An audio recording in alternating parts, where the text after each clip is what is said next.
Hello everyone, it's Sam aka Ocean Unknown and welcome back to my channel. This is the 5th installment of my series of looking at characters through the theatrical lens, so let's get into it! Generation 5 of Pokemon started in 2010 with its title series games, Pokemon Black and White. Released on September 18th, 2010, Pokemon Black and White takes the players to the Unova region, which is inspired by New York. Fun fact, this is the first Pokemon game that was not inspired by Japan. This is followed by Kalos, which is inspired by France, Alola, which is inspired by Hawaii, Galar, which is inspired by the UK, and the upcoming Paldea region, which is based on the Iberian Peninsula. In 2012, sequels to these games, Black 2 and White 2, were released, taking the main character back to Unova 2 years after the events of Black and White. The story of Black and White has the main character going on a Pokemon journey to complete the Pokedex, battle the gym leaders, and eventually become the Pokemon champion. Along the way, the main character is stopped by the evil team of this generation, Team Plasma. Team Plasma's goal is to separate Pokemon from people, claiming that humans are only hindrances to the lives and interests of Pokemon. The team has its hierarchy like any evil organization in Pokemon, with its grunts and higher-up figures, which are called the 7 Stages, and the Shadow Triad. But at the top is the leader of Team Plasma, who is the character of the hour, N.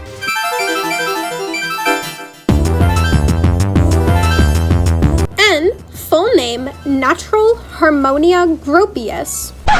I'm not even kidding, this dude's name is Natural.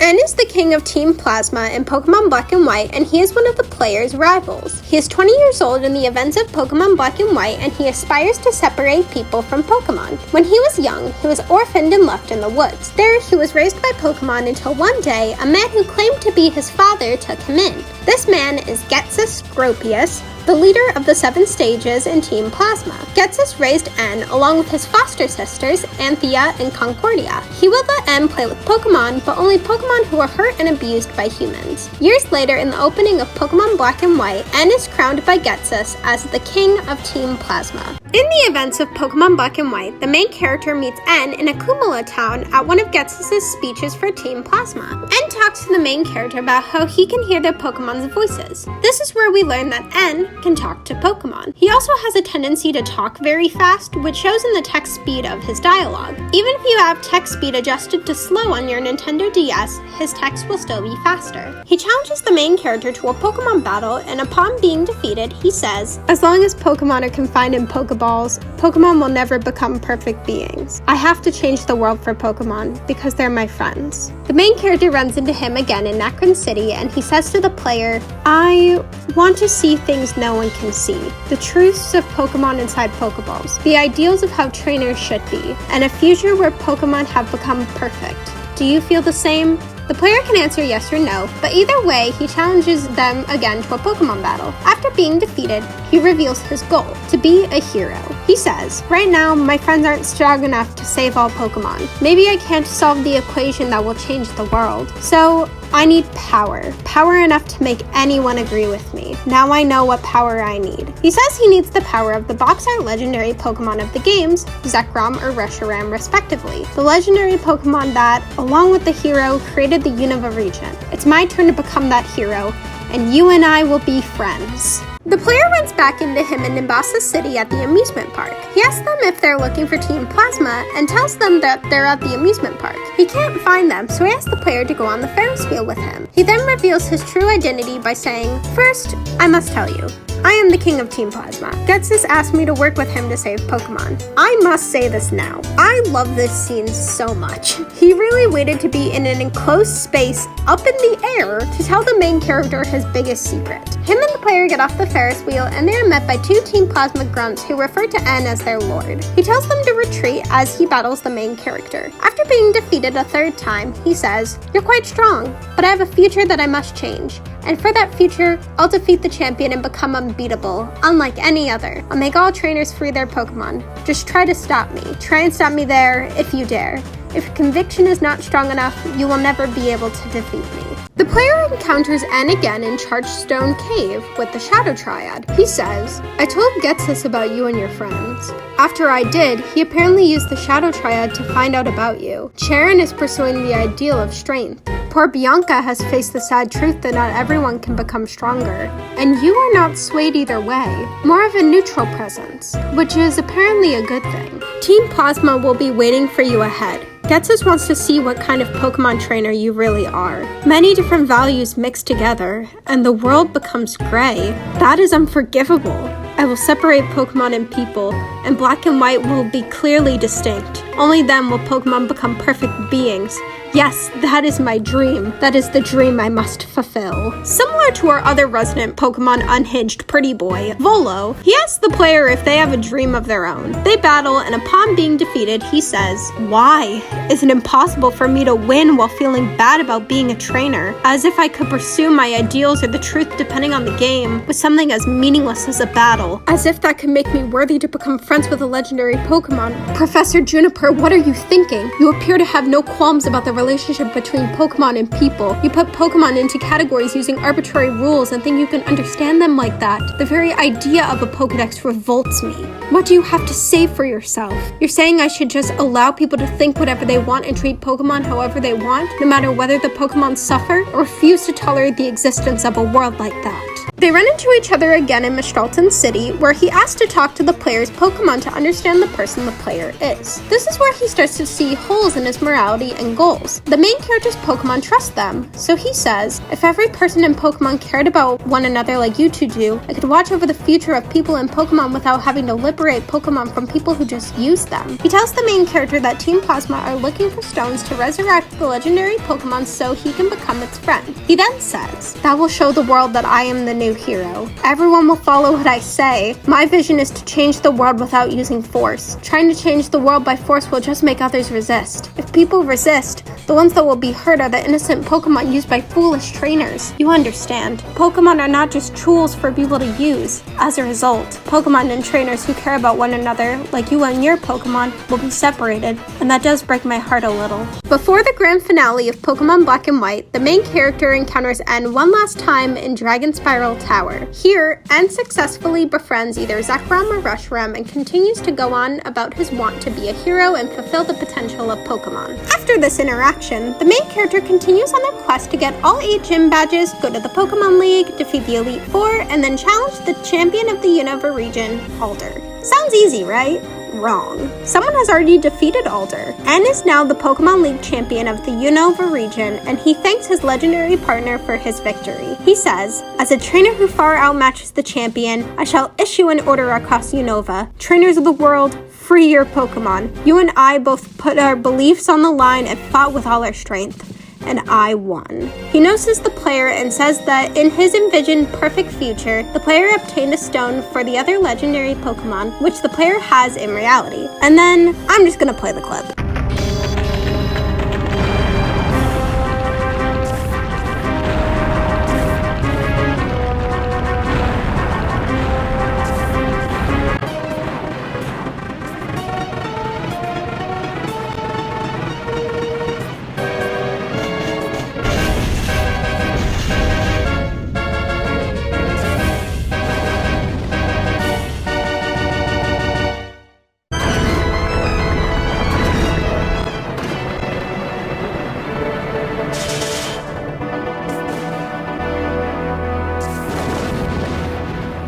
N's castle rises from the ground up and surrounds the Pokemon League. He says, "Everything will be decided there. Whether Pokemon will be liberated from people, or whether Pokemon and people will live together. We will see whose belief is stronger, and our result will change the world." N goes into his castle as the main character follows him. The main character is stopped by the 7 sages, but the Unova gym leaders fight the 7 sages so the main character can find N. As the main character runs to the castle, they learn more about N's past and Team Plasma. Just as the main character is about to go into the final room, they are stopped by Getsus. Getsus mostly goes on about N's accomplishments for Team Plasma, but something he said stuck out to me. If that's not what makes a hero, what more do you need? Now the stage is set. We can seize people's minds and hearts. We can bring into the world that Team Plasma, desires more easily than you can imagine. He lastly says, "Go, onward. Discover whether you have what it takes to be a hero. The main character enters the final room and finds N sitting on his throne. N restates his goals of getting Pokemon to have full potential by releasing them from people. He says, "You haven't yet been recognized as the hero, have you? How disappointing. I actually kind of liked you a little. Through our many battles, I get the feeling that you might be a trainer who truly cares for Pokemon." The other legendary dragon appears and the main character has an opportunity to catch it. The other dragon stands by the main character's side, and a final battle with N ensues to determine the future of not only the Unova region, but of relationships between people and Pokemon. N is one of my favorite battles in all of Pokemon for the difficulty level, musical score, and impact on the storyline. Like, he's up there with Volo for sure in the top 5. His team consists of opening with the legendary dragon either Zekrom or Reshiram, then followed by Archeops, Caracosta, Klinklang, Vanillux, and Zoroark. After being defeated, he acknowledges the error of his ways and says, "It's not by rejecting different ideas, but by accepting different ideas that the world creates a chemical reaction. This is truly the formula for changing the world." He now sees the world as more than just black and white and understands that there are a lot of positive elements of people training Pokemon. Ghetsis enters the scene. He says, "After all of that, do you think you're still worthy of sharing the name Harmonia with me? You good-for-nothing boy!" Ghetsis reveals that he's the one who made N pursue the legendary Pokemon so Team Plasma could be more powerful. He says that N, his own son, is nothing more than a warped, defective boy who knows nothing but Pokemon, and then later calls him a freak without a human heart. Ghetsis reveals that he is the true leader of Team Plasma, and he was just using N as a puppet leader to gain more influence and power over the world. Team Plasma never cared about the liberation or finding the full potential of Pokemon. Ghetsis simply wanted world domination. He challenges the main character to a Pokemon battle, and the battle begins. Ghetsis' team is filled completely with Pokemon with incredible, brutal power. His team consists of a Cofagrigus, Bouffalant, Bisharp, Seismitoad, Electros, and the pseudo-legendary of Unova, Hydreigon. Upon being defeated, he goes on for a while about how he thinks he's perfect and how nobody will ever reach N because he doesn't have a heart. Ghetsis is arrested by Alder and Charon, and the player is left alone with N. He gives a heartfelt monologue by saying, "I want to tell you something. It's about when I first met you in Akumala Town. I was shocked when I heard what your Pokemon were saying. I was shocked because that Pokemon said it liked you. It said it wanted to be with you. I couldn't understand it. I couldn't believe there were Pokemon that liked people, because up until that moment, I'd never known a Pokemon like that. The longer my journey continued, the more unsure I became. All I kept meeting were Pokemon and people who communicated with one another and helped one another. That was why I needed to confirm my beliefs by battling with you. I wanted to confront you hero to hero. I needed that more than anything. There's no way a person like me, someone who understands only Pokemon, no, actually, I didn't understand them either. No way could I measure up to you. When you had met so many Pokemon and were surrounded by friends. The champion has forgiven me, and what I should do now is something I'll have to decide for myself." His final line in black and white all depends on the game and the player's response to his question about having a dream in Chargestone Cave. For convenience's sake, I'll just read his line if the player said yes at Chargestone Cave in Pokemon Black. He says, "You said you have a dream. That dream, make it come true. Make your wonderful dream a reality and it will become your truth. If anyone can, it's you. Well then, farewell."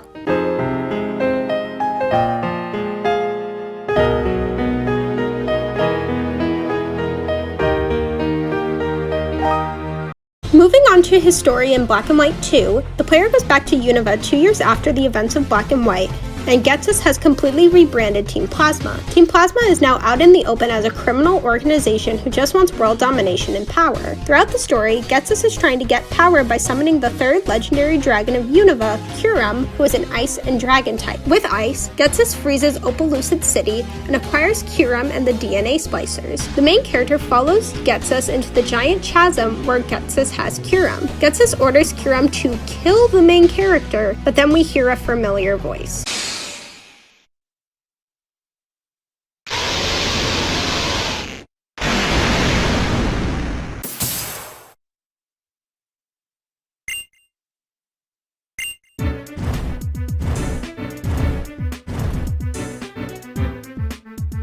N comes in on his Reshiram or Zekrom to save the main character. He tells his father, "I can't allow selfish humans to make Pokemon suffer, and I like Unova. It's the place that taught me how to live as a human. It's the place that made me notice the harmony between Pokemon and humans living together. I will protect the Pokemon and humans who live here." Getsus takes Reshiram or Zekrom and uses the DNA splicers to fuse the DNA of the dragon with Kyurem. He asks the main character to save his dragon, and the main character defeats Kyurem and Getsus. After this, N finally confronts his father by saying, "It's hard to call you this, but Father, please understand. Pokemon are not tools. Pokemon and humans take each other to greater heights. They are our wonderful partners. Some humans understand this. Why can't you?" N discusses the events 2 years ago with the main character and how he has spent these 2 years learning his lessons and growing as a person and Pokemon trainer. He appears occasionally before the Pokemon League, but N confronting his father marks the end of his prevalent story in Pokemon Black and White and Black and White 2.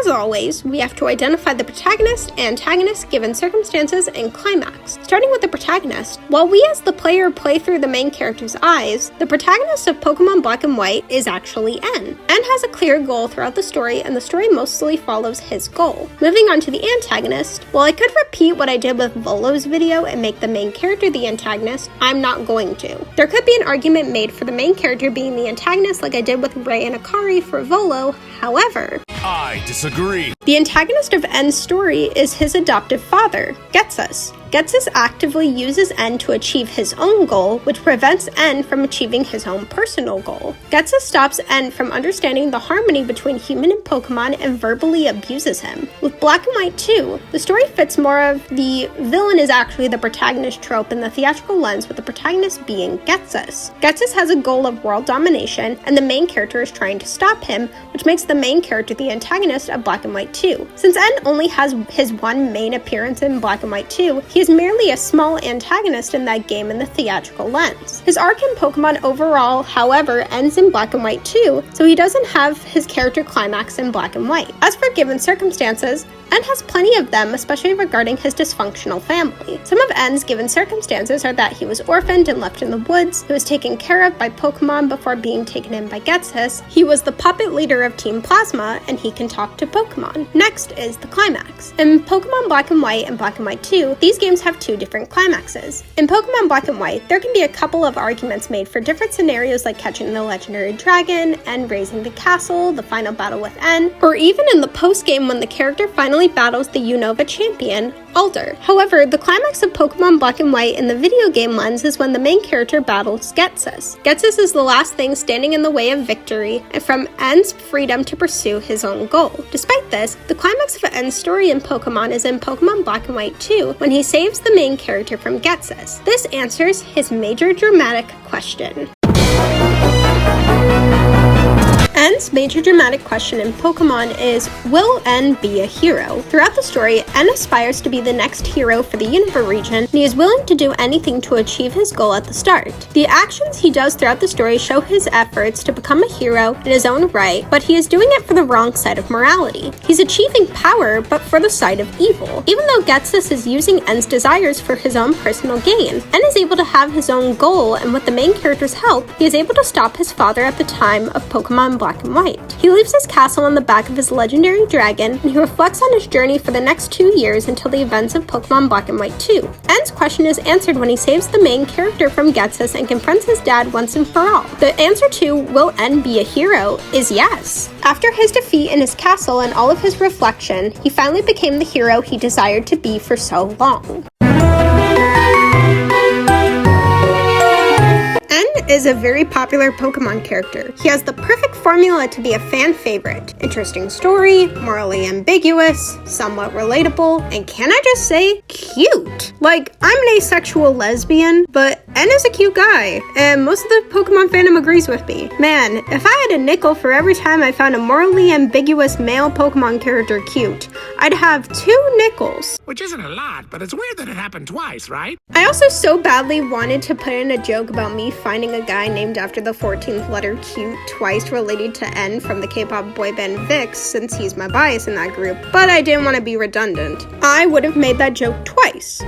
Which isn't a lot, but it's weird that it happened twice, right? With this popularity, however, comes many theories about his character. The most popular theory about N, and one of the most popular Pokemon fan theories as a whole, is that N is not human, he is a Pokemon. But not just any Pokemon, he is a Zoroark. I've talked about Zoroark on my channel before since it was on my fake champion Pokemon team, but to be quick, Zoroark has the illusion ability where it can disguise itself as other Pokemon. The evidence is that N himself has a Zoroark, and often during the main character's encounters with N, the main character encounters a Zoroark. In Black and White 2, a Zoroark also causes the main character to see a flashback of N, suggesting a strong bond between them. Another Zoroark leads the main character to the ruins of Team Plasma's castle, but the main character is greeted by N, and the Zoroark is nowhere to be found. Also, N styles his hair in a similar way to Zoroark's mane. While there are many theories about N, I will only cover this one in this video because the other ones, in my personal opinion, are either so implausible that they don't make sense, or they've been debunked.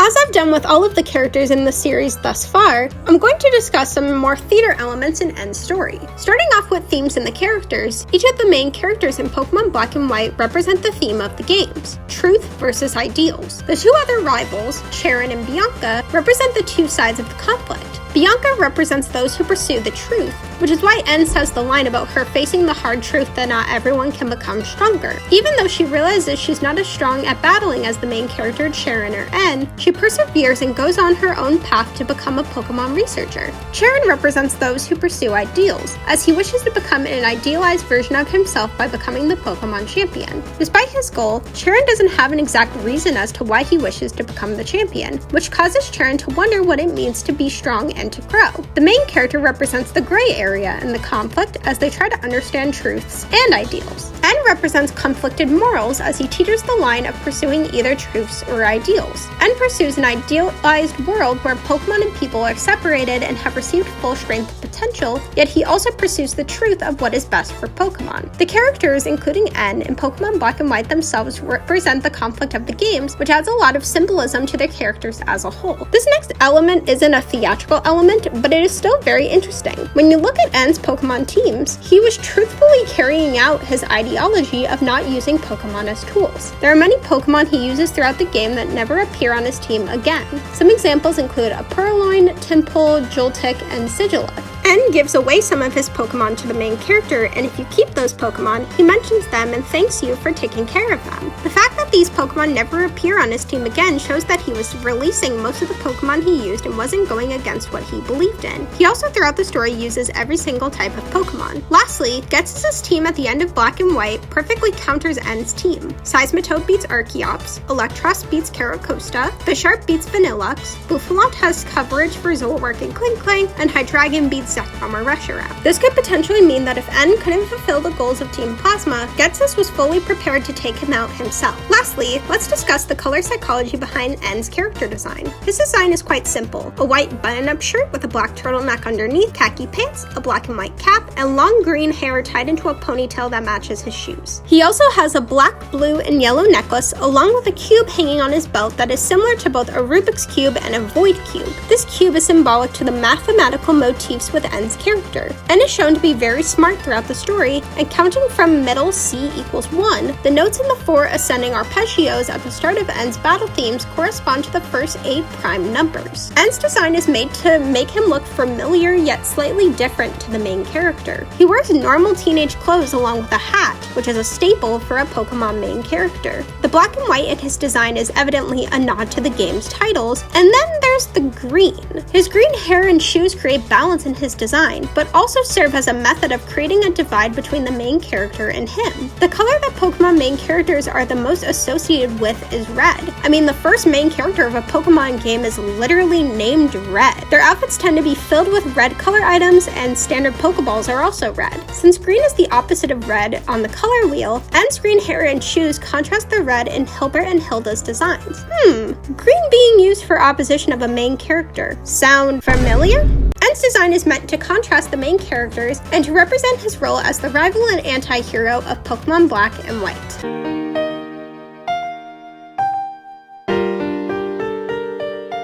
All in all, N from Pokemon was an interesting character to look at through the theatrical lens. If you liked this video, don't forget to subscribe to the channel and turn on the bell for notifications.